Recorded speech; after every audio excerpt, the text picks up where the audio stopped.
Hey guys, welcome to my channel. আমি মনোজ। এখন আমরা কথা বলবো যে মেগাস্টার শাকিব খান আমাদের টলিউডের নায়কদের থেকে সত্যিই কি অনেকটা এগিয়ে গিয়েছেন, এবং এটা কিন্তু উনি অনেক দিন ধরে এগিয়ে যাচ্ছেন।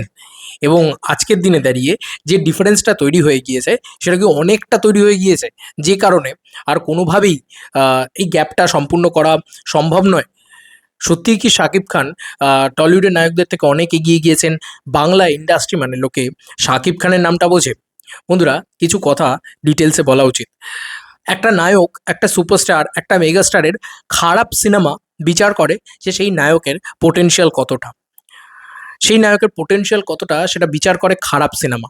আবার বলছি, খারাপ সিনেমা কেন বিচার করে? এটা আমির খানের কথা, আমার কথা না। কেন বলছি?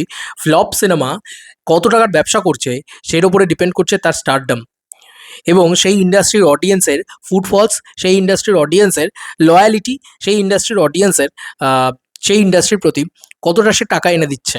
তার মানে সেই স্টার তার নামের জোরে ওই টাকাটা এনে দিতে পারে। তাহলে যখন ভালো ডিরেক্টরের সাথে সেই স্টার কোলাবরেট করবে তখন কতটা অ্যাম্প অনুযায়ী টাকা আনতে পারে। ধরো আমি ধরলাম প্রিন্স সিনেমাটা এখনও অবধি 16-17 কোটি টাকা কামিয়ে ফেলেছে, এবং এই সিনেমাটা ভালো সিনেমা হয়নি। এটাই কিন্তু চারিদিকের ন্যারেটিভ। এবার ভালো খারাপ মিলিয়ে মিশে পাবলিক ভালো বলবে, কেউ হয়তো খারাপ বলবে। মোটামুটি একটা কথা তোমার কাছে ক্লিয়ার হয়ে যাচ্ছে যে বরবাদ বা তুফানের মতন ওয়ার্ড অফ মাউথ, মানে যেটাকে আমরা বলি যে পাবলিক জনতার যে পজিটিভ রিভিউ, সেইটা নেই। এবং বাদবাকি যারা রয়েছে, মানে বাদবাকি যত বাংলাদেশের ক্রিকেটাররা রয়েছে, তারা সবাই কিন্তু এই কথাটা বলে যাচ্ছে। কি বলছে? যে পাবলিক ওয়ার্ড অফ মাউথটা কিন্তু সেই লেভেলে নেই। হয়ে গেল, ক্লিয়ার হয়ে গেল ব্যাপারটা, যে না। এবং তারা নিজেরাও এটা বলছে যে সিনেমাটা অতটা ভালো হয়নি, যতজন রিভিউ করেছে আর কি। তারপরেও একটা সিনেমার কালেকশন এটা। তো আমাদের এখানে যদি কোনো সিনেমা, আমাদের টলিউডের কথা বলছি, সেটা দেবদার হোক, জিদ্দার হোক, বাদবাকি যে কোনো আর্টিস্টের হোক, আমাদের এখানে যদি কোনো সিনেমা খুব খারাপ হয়ে যায় তাহলে সেটা খুব বেশি হলে 1 সপ্তাহ থেকে 1.5 সপ্তাহ চলে, তারপর আর চলে না। এবং তার দরুন কালেকশনটা যেটা হয় সেটা খুবই ছোট, এবং সেটার অ্যামাউন্টও খুবই খারাপ। ধরো একটা সিনেমা খুব খারাপ হয়েছে, ঠিক আছে, বা পাবলিক চয়েসে খুব খারাপ হয়েছে। ধরো এরকম সিনেমা, যে সিনেমাটা ধরো খুব নিশ অডিয়েন্সের জন্য বানানো সিনেমা, সেই সিনেমাটা ধরো একরকম কালেকশন করলো, কিছু খুব পজিটিভ রিভিউজ ইত্যাদি এলো, এটা একদিকের একটা ফর্মের কথা, কিন্তু সেটা কালেকশন সেই লেভেলে গেল না। আর একটা সিনেমা খুব বড় বাজেটের ছবি হয়েছে, খুব খারাপ ছবি হয়েছে, খুবই খারাপ, মানে পাবলিকেরও ভালো লাগছে না, রিভিউয়ার্সেরও ভালো লাগছে না, কারোর ভালো লাগছে না, খুব খারাপ ছবি হয়েছে, ঠিক আছে। সেই সিনেমাটা কিন্তু একটা টাইমের পরে পিটে যায়, যাকে বলা যায় পিটে যায়, মানে একদম চলে না, ঠিক আছে, আমাদের এখানকার যে কোনো নায়কের। এবার তাদের ম্যাক্সিমাম পোটেনশিয়াল কত খারাপ সিনেমা দিয়ে? এখানে একটাই মাত্র নায়ক আছে যার সিনেমা সব থেকে বেশি ব্যবসা করে, দেবদা। এবার তার খারাপ সিনেমার ম্যাক্সিমাম পোটেনশিয়াল হচ্ছে, মানে খারাপ মানে একদম জঘন্যতর সিনেমা, সেটার ম্যাক্সিমাম পোটেনশিয়াল হচ্ছে খুব বেশি হলে রঘু ডাকাত দিয়ে 15 কোটি টাকা। তো সেটাকে কিন্তু অলরেডি শাকিব খান বিট করে বেরিয়ে গেছে, অলরেডি বেরিয়ে গেছে। এবার তুলনাটা কেন আসছে? তুলনাটা আসছে হচ্ছে বাংলাদেশ কিন্তু আমাদের থেকে অনেকটা পিছিয়ে ছিল। তুমি বলতেই পারো যে ওটা একটা দেশ, ওটা একটা দেশের নায়ক, সব কিছু ঠিক আছে। কিন্তু তুলনা তখনই আসে। আমি এখানে দেবদাকে ছোট করতে কিন্তু এই ভিডিওটা বানাতে বসিনি, কারণ আমি মানে মনে প্রাণে দেবদাকে চরম ভালোবাসি। এবং আমাদের ইন্ডাস্ট্রি কালকেও ভিডিও বানিয়েছি, তোমরা দেখতেই পারো। আমাদের ইন্ডাস্ট্রি একটাই লোক টেনে নিয়ে যায়, সেটা দেবদা। কিন্তু আমার বক্তব্য হচ্ছে আমাদের টলিউড, এটা তো দেবদার দোষ না, এখানে ডিরেক্টর নেই, এখানে ইনভেস্টাররা বা প্রডিউসার্সরা রিস্ক নেয় না। তুমি বলো তো, আজকে শাকিব খানের এই উন্নতির পিছনে সবথেকে বড় হাত কার? আজকে এই যে তুফান ছবিটা এসছে, তার পেছনে তো ইনভেস্ট করা হয়েছে। বাংলাদেশ বক্স অফিস থেকে কোনো দিন 8 কোটি টাকার বক্স অফিস কালেকশন আসবে এটা কেউ স্বপ্নেও ভাবতো না। সেটা কিন্তু প্রিয়তমা এসে 50 কোটি টাকার বক্স অফিস এনে দিয়েছে। মানে বাংলাদেশের যা বক্স অফিসের অবস্থা ছিল, 3 থেকে 5 কোটি টাকা এলে লোকে সেলিব্রেট করতো আমাদের এখানের মতনই। তো সেখানে দাঁড়িয়ে একটা প্রিয়তমা এসে সব রেকর্ড ব্রেক করে দিল। তারপরে একটা তুফান এলো, সেই ছবিটা 60 কোটি টাকার ব্যবসা করলো। এবার তুমি বলতেই পারো যে এই 60 কোটি টাকার ভিতরে নাকি জল মেশানো আছে। কত টাকার জল মেশানো থাকবে? তুমি তো লোকগুলোকে অস্বীকার করতে পারো না, ফুটফলসটাকে অস্বীকার করতে পারো না। বাংলাদেশে যেটা সব থেকে বড় কারণ বা সব থেকে বড় জিনিস হচ্ছে, সেটা হচ্ছে ফুটফলস, ঠিক আছে। ফুটফলসটা কিন্তু ভয়ানক লেভেলে হচ্ছে। তো এটা কিন্তু একটা বড় জিনিস যে আজকে, এবার আবার বলছি, এই প্রিয়তমা হোক বা এই তুফান হোক বা বরবাদ হোক, এই ছবিগুলো যে জনারের ছবি বা যেভাবে ছবিগুলো হয়েছে, খুব খুব পজিটিভ ওয়ার্ড অফ মাউথ পেয়েছে, সবাই খুব ভালো বলেছে। সেইটা কিন্তু প্রিন্সের ক্ষেত্রে নেই। এবার মজাটা হচ্ছে যে আমাদের এখানে খুব খারাপ ছবি যদি হয়, রঘু ডাকাতের এক্সাম্পল তুলে নিচ্ছে, কারণ অনেকের ভালো লেগেছে, অনেকের ভালো লাগেনি, ইত্যাদি ইত্যাদি। তার একটা গিমিক ছাড়া বলছি, হ্যাঁ গিমিক ছাড়া, কারণ আমি দেব শুভশ্রীর ব্যাপারটাকে ধরবই না, কারণ দেব শুভশ্রীর ব্যাপারটাকে ধরলে খুব মুশকিল হচ্ছে যে তাহলে আমার শাকিব খানের সাথেও কোনো একটা জুটিকে ধরতে হবে, ঠিক আছে। কেন বলছি, কারণ দেবদার সাথেই একমাত্র কম্পারিজন আসছে, বাদ বাকিটা তো কম্পারিজন করার জায়গাতেই নেই শাকিব খানের সাথে, বুঝতে পারছো? কারণ এতটাই বড় জায়গায় চলে গিয়েছে বাংলাদেশ ইন্ডাস্ট্রি। সেটা তো সারা বছর ধরে, সারা জীবন ধরে বলে এলাম। এখন আমি বলছিলাম, মানে এতদিন আমি বলছিলাম, এখন থেকে আমাদের এখানকার সব ক্রিয়েটাররা একটাই কথা বলে যে ঢালিউড অনেক এগিয়ে গেছে বাংলা ইন্ডাস্ট্রি হিসাবে, বা Bangla industry in terms of budget, in terms of quality, in terms of urban ছবির কোয়ালিটি, ঠিক আছে? সব আসছে, সেগুলো পয়েন্ট বাই পয়েন্ট আসছে। শুধু শাকিব খান কেন, নিশো হোক, সিয়াম হোক, সেগুলো সবই এগিয়ে গেছে। ভিডিওটা একটু বড় হতে পারে, কিন্তু আমি এই ভিডিওটা বানাবো, আমার মনে হলো বানানো। বারবার বললেও যদি টলিউডের টনক নড়ে। এবার দেবদার দোষ নেই এখানে, এই একটা মানুষই ব্যবসা দিচ্ছে এবং এই একটা মানুষ সিনসিয়ারলি কাজ করে বলে এই একটা মানুষের নামে সিনেমার ইন্ডাস্ট্রি চলে। দেখতেই পাচ্ছ যে আমাদের ইন্ডাস্ট্রির অল টোটাল ওভারঅল ফিগার হচ্ছে 84 কোটি টাকা, 80 কোটি টাকা, সরি 80 কোটি টাকা। তার ভিতরে মোটামুটি 50 কোটি টাকার কাছাকাছি কালেকশন শুধু একটা দেব দেয়। তো বাদবাকি 30 কোটি টাকা বাদবাকি কালেকশন হচ্ছে 3টে ছবি দিয়ে 50 কোটি টাকার কালেকশন দেব দেয়, এবং বাদবাকি 60-65টা ছবি এসে বা 70-80টা ছবি এসে অল টোটাল মিলিয়ে কালেকশন 30 কোটি টাকাও হয় না। বুঝতেই পারছো অবস্থাটা, গড়পড়তা আর কি অবস্থা। খুবই খুবই শোচনীয় ইন্ডাস্ট্রির অবস্থা। অপরদিকে যদি বাংলাদেশের দিকে তাকিয়ে দেখো, তারা কিন্তু সব ধরনের ছবিতে অনগোয়িং দর্শক আনতে পেরেছে।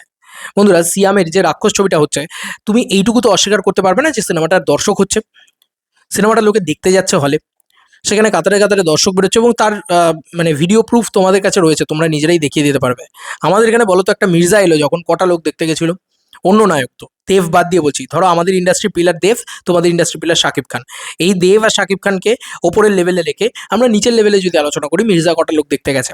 এরকম ভিড়, এরকম ক্রেজ, এরকম জিনিসপত্র আমরা দেখাতে পেরেছি? পারিনি। রিয়েল এনার্জি প্রোডাকশন হাউস ওরকম জিনিসপত্র করেছে। এবার কেন করেছে, কিভাবে করেছে, এটার একটা বড় পয়েন্ট আছে, যে সিয়াম আহমেদের উপরে, সিয়াম আহমেদ 3 কোটি টাকার বক্স অফিস দিতে পারবে না, বা 3 কোটি টাকার প্রফিট এনে দিতে পারবে না, 10 কোটি টাকার বক্স অফিস সিয়াম আহমেদে দিয়েছে জঙ্গলি দিয়ে।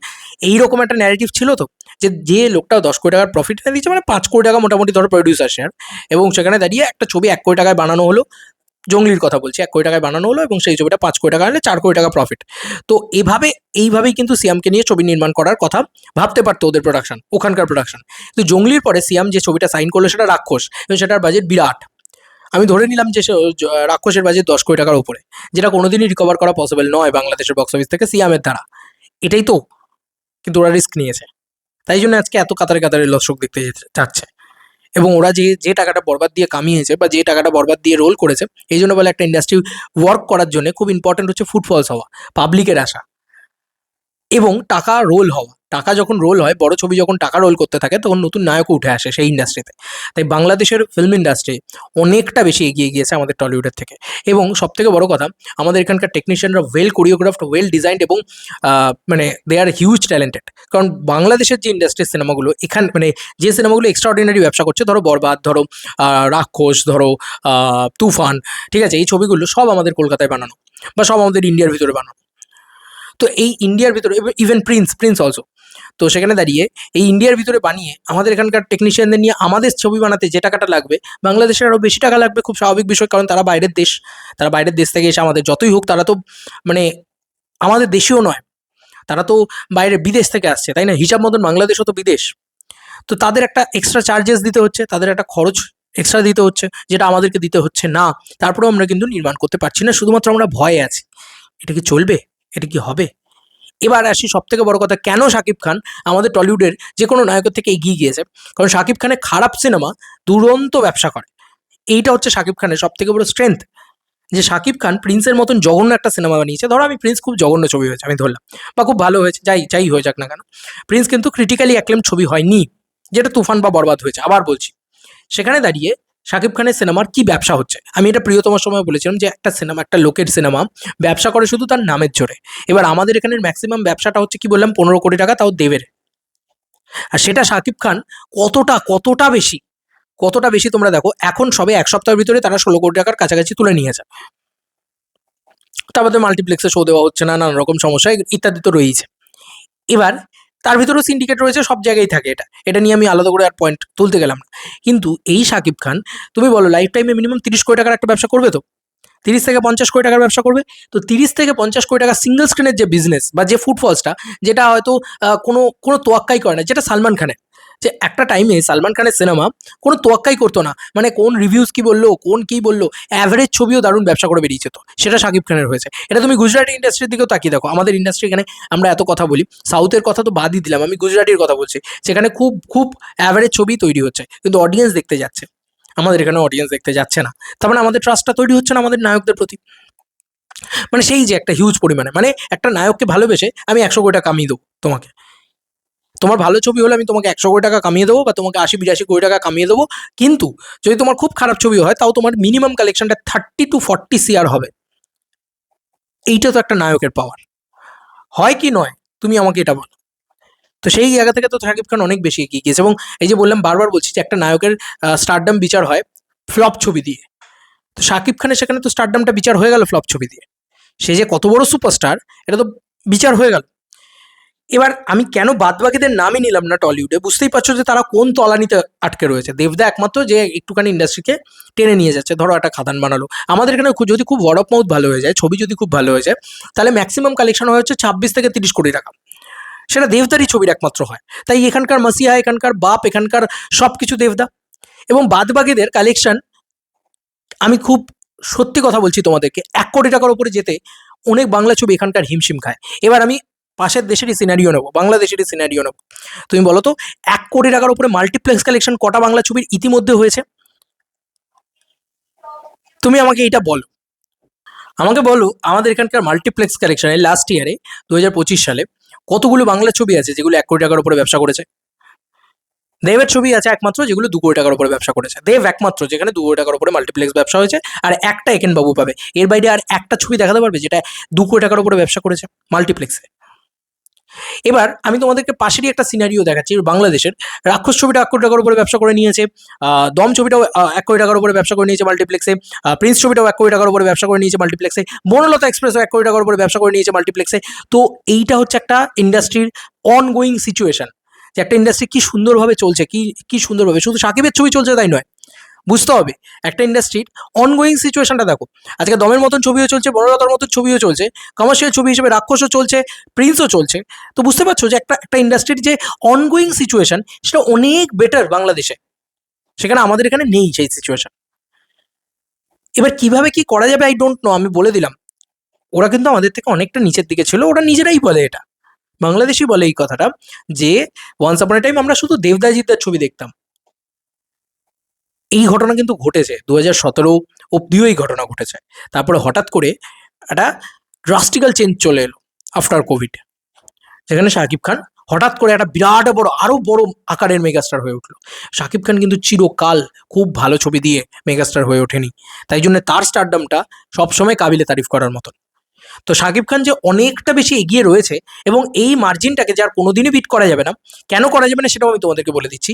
এটা হয়ে গেছে হিন্দি আর সাউথের মতন মার্জিন, সাউথ অনেকটা এগিয়ে গেছে ধরো in terms of quality, in terms of content, in terms of visuals, সব কিছু দিয়ে তারা অনেকটা এগিয়ে গেছে। এবার আমি একটা কথা তোমাদের, একটা এক্সাম্পল তোমাদেরকে বলছি, এস রাজামৌলি যে আজকে 1200 কোটি টাকার ছবি বানাচ্ছে, সে একটা ছবি বানিয়েছিল এই প্রভাসকে নিয়ে, 6 কোটি টাকা বাজেট ছিল ছবিটা। আজকে আমাদের বাংলা দুটো ইন্ডাস্ট্রিতেই, মানে বাংলাদেশ এবং আমাদের ইন্ডাস্ট্রি দুটোতেই 6 কোটি টাকা বাজেট দেওয়ার মতন ক্ষমতা তো আছে আমাদের এখানকার বড় নায়কদের। তো ছাত্রাপতি নাম ছিল সেই সিনেমাটা, ছাত্রাপতি, তোমরা নিশ্চয়ই সবাই দেখেছো সিনেমাটা, আমাদের বাংলায় রিমেকও হয়েছিল সেটা রিফিউজি নামে। যাই হোক, তো এই 6 কোটি টাকা বাজেট দেওয়ার ক্ষমতা আছে, তো ওরা 6 কোটি থেকে 1200 কোটি 1300 কোটিতে চলে গেছে, বুঝতে পারছো? তো এইটার জন্য আমি বলছি যে বাংলাদেশ এর সাথে আমাদের আর কম্প্যারিজনের জায়গাই থাকবে না, কারণ আমরা আর কোনোদিন ওই জায়গাটাতে রিচ করতে পারবো না। কারণ এখন আমি 3 বছর আগে বলতাম এখনো সময় আছে, শুধরাও শুধরাও, এই যে আমাদের এখানকার সমস্ত প্রডিউসার্সরাও বাংলাদেশে ইনভলভ করা শুরু করে দিয়েছে, ইনভলভ হওয়া শুরু হয়ে গেছে, তাদের ওখানে ইনভেস্ট করে, টাকা লাগায়, কারণ রিটার্ন বেশি, স্বাভাবিক বিষয়, তারা সব কিছু কেটে কুটেও দেখছে আরে ভাই রিটার্ন বেশি। আজকে তুমি বলো তো আমরা আমাদের এখানকার ক্রিয়েটার, আমরা তো ভারতীয়, আমরা তো বাংলা মানে টলিউড ইন্ডাস্ট্রি নিয়ে কথা বলি, তো আমরা ক্রিসমাসে তুমি আমাকে যে ছবি দেখে নাও না কেন, আমি বাংলা ইন্ডাস্ট্রি নিয়ে কথা বলবো, টলিউড ইন্ডাস্ট্রি নিয়ে কথা বলবো, আমি জানি যে ওখানে আমার ব্যবসা হবে, সিম্পল ফান্ডা। তুমি আমাকে বলো যে পুজোর সময় আমি জানি যে আমার বাংলা ছবি নিয়ে আমার কথা বলে আমার ব্যবসা হবে, আমি বাংলা ছবি নিয়ে কথা বলি। তুমি আমাকে ঈদের সময়টা দেখো তো, ঈদের সময় কোনো বাংলা ছবি নেই, বড় কোনো ছবি তো নেই, ছোট ছবিও সেরকম ভাবে যে নেই যেটাকে নিয়ে কথা বলতে পারবো বা যেটা নিয়ে দুটো পয়সা আসবে। আমাকে তো আমাদের তো জীবনটা তো আমার চালাতে হবে, খুব স্বাভাবিক বিষয়। আমি এইটুকু বলে দিলাম আমাদের ইন্ডাস্ট্রিতে বা আমাদের এই ইউটিউব মহলে যাদের একটু ব্যাকআপ রয়েছে তারাই একমাত্র টিকে আছে, যদি নেই তো তুমি ভাই শেষ, নীল হয়ে যাবে তুমি, এখানে টিকে থাকা খুব মুশকিল। সেখানে দাঁড়িয়ে আমি একটা কথা বলছি তোমাদেরকে, বাংলাদেশ ইন্ডাস্ট্রি আমাদেরকে কোথাও গিয়ে একটা সিজনাল রোজগার তো দেয়, সেটা কি করে দেয়? তার মানে ইন্ডিয়ার যে সমস্ত, মানে কেন বলি যে গিলে খেয়ে নেবে, কেন বলি গিলে খেয়ে নেবে, এখানকার ইউটিউবাররাও বাংলাদেশ নিয়ে কথা বলতে চলে গেছে। কেন করে গেছে, কেন চলে গেছে? কারণ আমাদের ইন্ডাস্ট্রিতে টাকা নেই। সিম্পল বাংলা কথা, আমাদের ইন্ডাস্ট্রি পয়সা এনে দিতে পারছে না ভাই। আমাদের এখানে প্রমোশন করে বড় বড় বড় বড় ছবিগুলো, তুমি বম্বে গিয়ে দেখো, বম্বেতে আমি একটা কাজ করেছি, আমি দেখেছি বম্বের চোখের সামনে। বম্বে এভাবে কাজ হয় যে টাকা ছাড়া একটা কথা হবে না, ঠিক আছে? আমি আজকে এই সত্যি কথাগুলো বলছি, অনেকের গায়ে লাগতে পারে, যে কালকে বাংলাদেশ এটা করবে হয়তো, যে ইন্ডিয়া থেকে ইন্ডিয়ার যে সমস্ত ক্রিয়েটাররা যাচ্ছে তাদের অলরেডি করছেও। আমি তোমাদেরকে এটাও বলে দিলাম, নাম নিচ্ছি না, কিছু বলছি না, যে বাংলাদেশের প্রোডাকশন থাকা, খাওয়া, ঘোরা, বেড়ানো, সেখানকার একটা সব কিছু দেওয়ার জন্য থাকা খাওয়ার টাকাটাও তো দিচ্ছেই, আপফ্রন্ট আরও কিছু টাকা দিচ্ছে যে তোমরা করো, তোমরা এসে দেখাও আমাদের ক্রেজ। কারণ তাদের ইন্ডাস্ট্রি অনগোয়িং, আমরাও ভালো আছি, ইন্ডাস্ট্রিও ভালো আছে। আমাদের ইন্ডাস্ট্রির এমন দুর্দশা, এখানে বড় ছবিগুলো শুধুমাত্র কি বলবো, মানে রেমুনারেশন ছেড়ে দাও, মানে আমরা যে খাটছি তার যে একটা রেমুনারেশন হয় সেটা শুধু অ্যাডসেন্স থেকেই আমরা পাই। মানে বড় ছবিগুলোর কথা বলছি, প্রমোশন করলে বাদ বাকি ছবির থেকে আমি টাকা ছাড়া করি না, কাজ করি না, পাতি বাংলা কথা। কিন্তু আমার কাছে কথা হচ্ছে যে এখানকার কোনো বড় ছবি আপফ্রন্ট পে করতে পারবে? ছেড়ে দে পে করার কথা, আরে ভাই থাকতে খেতে টাকা দিতে পারে না। এইটা হচ্ছে আসল সত্যি কথা। মানে একটা ক্রিয়েটারকে নিয়ে গিয়ে থাকা খাওয়ার পয়সাটা পর্যন্ত বেয়ার করতে পারে না, এত ভিখারির দশা আমাদের ইন্ডাস্ট্রির, বুঝতে পারছো? তো এবং মানে সেটা আমাদের মানে এক্সপেক্ট করা যেন আমাদের জন্য বিরাট বড় ভুল। নিজের জন্য করছি না, নিজের জন্য করছি, পাগলামি করছি। কিন্তু বাংলাদেশে আপফ্রন্ট তুমি অ্যাডসেন্সের টাকাটাও পাচ্ছ। এবার তো অনেকে বলবে যে বাংলাদেশের তো রেভিনিউ কম। আমি তোমাদেরকে দেখিয়ে দেবো যে আজকে আমার যা রেভিনিউ চার্ট রয়েছে, বাংলাদেশের থেকে তুফান দিয়ে আমি মানে যা কামিয়েছি বাড়িতে বসে, ঘরে বসে, কোনো সেলিব্রিটি রেকর্ড করে নয় কিন্তু, বারবার বলছি। তো সেটা কিন্তু আমাদের টলিউডের কোনো ছবি দিয়ে হবে না, সম্ভব না। সেলিব্রিটি রেকর্ড করেও আমি ওই জিনিসটা করতে পারবো না। আমি বুঝতে পেরে গেছি, দেখতে পেয়ে গেছি চোখের সামনে ক্লিয়ার। আজকে প্রিন্স হয়তো আমাকে কম টাকা এনে দেবে, কিন্তু তাও আমি ঘরে বসে ফ্রি অফ কস্ট বানাচ্ছি। আর এখানে আমার ছবিগুলোর আমাকে তো জার্নি করে করে করতে হয়। তুমি ভাবতে পারবে না কত টাকার পেট্রোল পরে কত টাকার ইয়ে হয়। তো একটা ইন্ডাস্ট্রি কতটা ডুম হয়ে গেলে এরকম পরিস্থিতি হতে পারে। তো আমরা তো শাখা প্রশাখা ইন্ডাস্ট্রির সাথে জুড়ে রয়েছি, এই কথাগুলো বলা উচিত, জানো তো? এই কথাগুলো না বললে আসে না ঠিক। এইখানেই শাকিব খান, এবার শাকিব খান কালকে ধরো, আমি ধরলাম আমাকে না নিয়ে যাক, অন্য একটা ক্রিয়েটারকে পুরো হায়ার করে নিয়ে যাবে, বলবে চলো তোমাকে আমি 1,00,000 টাকা দিচ্ছি, তুমি এসো আমার দেশে, এসে আমার দেশের পুরো এনভায়রনমেন্ট রেকর্ড করো। কারণ জানে যে শাকিব খান এই লোকটা যদি আমার এখানে এসে রেকর্ড করে, তো আমি মানে এই লোকটার বাবদ 12,00,000 15,00,000 টাকা কামিয়ে নেবো এক্সট্রা, ওই ক্রেজের জন্য। তো আমাদের ইন্ডাস্ট্রিতে হচ্ছে যে ওই টাকা তো নেই, 1,00,000 টাকা কোথা থেকে দেবো? আমি তো ভিখারির দশা। এই তো পরিস্থিতি আমাদের ইন্ডাস্ট্রির, ঠিক আছে? তো এবার আমি কেন বলছি যে টলিউড আর কোনোদিন ঢালিউডকে ক্রস করতে পারবে না? কারণ একটা ড্রাস্টিক্যাল চেঞ্জ হচ্ছে সব দিক দিয়ে। ভালো করে ভেবে চিন্তে দেখো যে আজকে 2026, আস্তে আস্তে ইনফ্লেশন ভয়ানক লেভেলে বেড়ে যাচ্ছে, এবং সেখানে দাঁড়িয়ে আমরা যদি নিজেদেরকে ইনভলভ না, একটা দেব দিয়ে তো হবে না। একটা দেব হয়তো করে যাবে কন্টিনিউয়াসলি, তাও আমরা বুঝতে পারছি যে আমাদের ছবির বাজেট কখনোই বাড়ছে না। মানে ওই 6 থেকে 8 কোটি টাকার উপরেই বাজেট যাচ্ছে না। এবং আমরা যদি বাজেট বাড়াইও, তার কালেকশন যে কতটা, ধরো 20 কোটি টাকার কালেকশন, তার মানে 10 কোটি টাকার মানে প্রডিউসার ফিগার, মানে 20 কোটি টাকার কালেকশন হচ্ছে 30 কোটি টাকার কালেকশন, প্রডিউসার ফিগার 10 কোটি টাকা। তো 10 কোটি টাকার প্রডিউসার ফিগার অনুযায়ী 8 কোটি টাকার ছবিই হবে, স্বাভাবিক বিষয়। 7 কোটি টাকার ছবিই হবে, খুব স্বাভাবিক বিষয়। ম্যাক্সিমাম কালেকশন মানে ম্যাক্সিমাম বাজেট হবে 10 কোটি টাকা, তার বেশি তো হবে না। অসম্ভব ব্যাপার, কারণ ওই যে প্রডিউসার ফিগারটা তো ওইটা আসছে। ছবি ওটিটি স্যাটেলাইটে বিক্রি হয় না। আজকে বরবাদ কোথায় কোথায় বিক্রি হয়ে গেছে তুমি বলো তো? আজকে তুফান কোথায় কোথায় বিক্রি হয়ে, টেলিভিশনে তো চলেইছে, ওটিটিতেও চলেছে, হিউজ হিউজ ভিউয়ারশিপ জেনারেট করেছে। তো এটা হয়েছে এবং গোটা পৃথিবীর লোক দেখেছে। কেন? কারণ আমরাও এখান থেকে বসে, আরে ভাই কী বানিয়েছে দেখি তো, তোকে ভালোবাসতে লাগবে 1 সেকেন্ড, তোকে ভুলতে লাগবে 9 সেকেন্ড, এসব ডায়লগ ফায়লগ দিয়ে মাসি করে ফেলেছে। তুমি যতই সমালোচনা করে নাও না কেন, তুমি নিজেও বুঝতে পারছো যে আমরা অনেকটা পিছিয়ে গেছি। এবং এই যে গ্যাপটা, এটা কিন্তু আর তৈরি করা সম্ভব না। কারণ আবার বলছি, একটা গল্প আছে, খরগোশ আর কচ্ছপের গল্প। খরগোশ, আমাদের আমাদের ইন্ডাস্ট্রি হচ্ছে খরগোশ। একসময় প্রচুর জোরে জোরে জোরে জোরে দৌড়ে নিজেদেরকে বিরাট কিছু মনে করে ফেলেছে, যে remake remake remake remake remake বানিয়ে বিরাট বিরাট কিছু মনে করেছে। ব্যাস শেষ। আজকে ওরা একটা হাওয়া বানাচ্ছে, ওরা একটা দম বানাচ্ছে। তুমি বলো তো আজকে সেই ভিজুয়াল কোয়ালিটি আমাদের এখানে দেওয়া সম্ভব? সেই এসবিবি কিন্তু কানেক্টেড হচ্ছে, ওখানেই গিয়ে করছে, আমাদের এখানে করছে না। কেন? জানে যে চলবে না, জানে তো চলবে না। এবার এখানে প্যান প্যানে সিরিয়াল বানাতো এতদিন ধরে, লোকে, এবং গোয়েন্দা ছবি বানাতো, সেগুলো ডিটোয়েট করতে শুরু করে দিয়েছে, সেগুলোও আর কালেকশন করছে না, কারণ এক জিনিস পাবলিক দেখছে না। আর বাংলাদেশ অলওয়েজ এক্সপেরিমেন্ট করে যাচ্ছে, অলওয়েজ এক্সপেরিমেন্ট করে যাচ্ছে যে আজকে এটা করবো, আজকে ওটা করবো, রিস্ক নিচ্ছে যে আজকে শাকিব খানের এগেনস্টে শুধু রিস্ক কেন নেবো, আজকে সিয়ামের এগেনস্টেও রিস্ক নেবো, চল যা হবে দেখা যাবে, এই একটা ব্যাপার। ফান্ডিং আসছে ওখানে, কারণ মডেলটা ভালো না, অনগোয়িং মডেল, ভালো বিজনেস হচ্ছে, বক্স অফিস চলছে, ওটিটি চলছে, স্যাটেলাইট চলছে, সব জায়গায় অনগোয়িং, বুঝতে পারছো?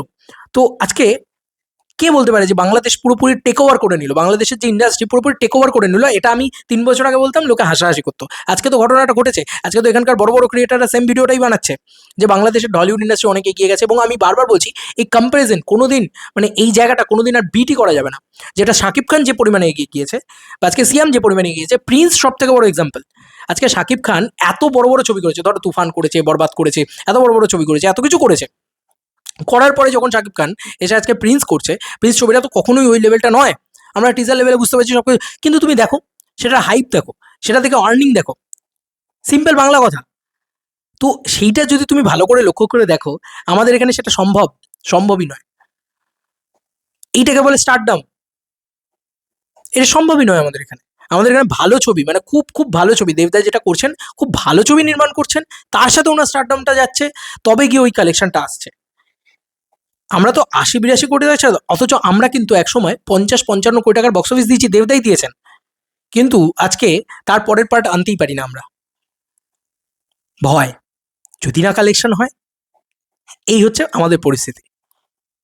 এবং ওরা যে পরিমাণে এগিয়ে গেছে, এই যে ধরো একসময় আমরা বানাতাম ৩ কোটি টাকার ছবি, ওরাও বানাতো ১ কোটি টাকার ছবি, আস্তে আস্তে আস্তে আস্তে ওদের কালেকশন বাড়তে বাড়তে বাড়তে বাড়তে আজকে বাংলাদেশ যে পরিমাণে এগিয়ে গেছে, তোমরা যে পরিমাণে এগিয়ে গেছো, সত্যি কথা বলতে কি আজকে বাংলাদেশের বক্স অফিস নাম্বারটা এতটা বেড়ে গিয়েছে, ধরো ওদের কালেকশন হচ্ছে ৮০ কোটি টাকা, প্রডিউসার শেয়ার 40 CR, চলো আমি ১০ কোটি টাকা উড়িয়ে দিলাম আননেসেসারি, 40 CR থেকে 30 CR, আচ্ছা চলো আরও ১০ কোটি টাকা জল ধরে নিলাম, 20 CR, 20 CR তো সিনেমা তৈরি হবে কালকে বাংলাদেশে, আমাদের এখানে ম্যাচ করতে পারবে কোনোদিন? ওরা যখন ২০ কোটি টাকার ছবি বানাবে, তখন ওরা ১০০ কোটি টাকার ব্যবসা দেবে, এবার তার প্রডিউসার শেয়ার করো, তার সব হিসাব করো, তাহলে আমাদের ইন্ডাস্ট্রি কী করে এগোবে? অলরেডি ওরা এগোতে এগোতে এগোতে তো অনেক দূরে এগিয়ে গেছে, এবার ওরা যখন ১০০০ কোটি টাকার ছবি বানাবে, আমরা তখন ১০০ কোটি টাকার ছবি বানাবো, তাই কোনোদিনই কিন্তু আমরা আর ম্যাচ করতে পারবো না, কোনো দিন আমরা আর ম্যাচ করতে পারবো না। ওই আবার খরগোশ আর কচ্ছপের গল্প, ওরা কুচ কুচ কুচ কুচ কুচ কুচ করে ছোট ছোট ছোট ছোট করে কচ্ছপের মতন এগিয়ে গিয়েছে, ওই জন্য ওরা আজকে জিতে গেছে।